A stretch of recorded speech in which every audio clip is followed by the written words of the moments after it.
Dois quadrados de lado 1 têm um centro comum.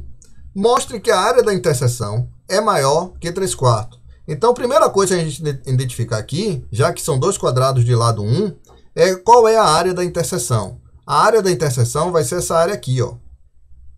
Agora, veja qual a mágica vai acontecer. Então, o que é que vamos fazer para descobrir essa área aqui?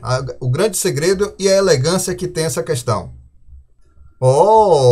Então, vocês perceberam o quê? Que ao girar um quadrado sobre o outro, a gente gerou uma circunferência.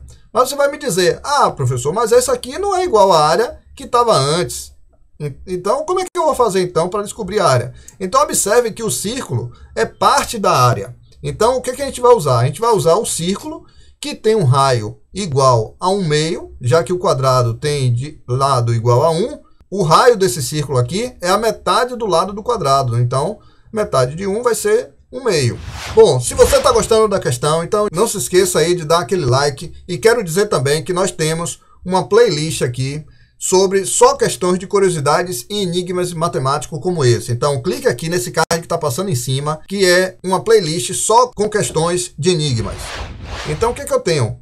Se eu sei que a área toda que eu quero calcular é essa aqui, ela é maior do que a área do círculo. Então, vamos calcular a área do círculo. Eu sei que a área do círculo é igual a πr ao quadrado, e o lugar de r eu estou substituindo 1/2. Então, 1/2 ao quadrado tem como resposta 1/4.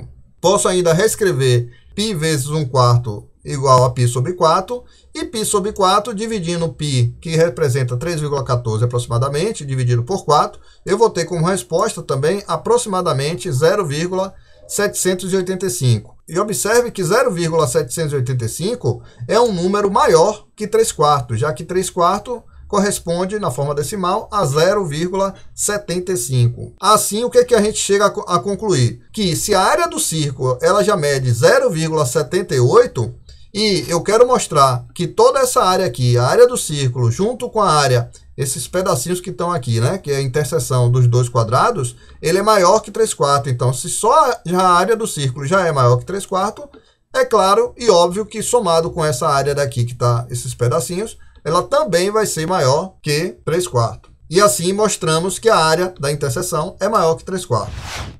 Então, gostaram do vídeo? Aproveite aqui nos comentários desse vídeo e fale o que você achou da resolução dessa questão. Ou se tem uma outra forma também que você pensou e resolveu de forma diferente da nossa.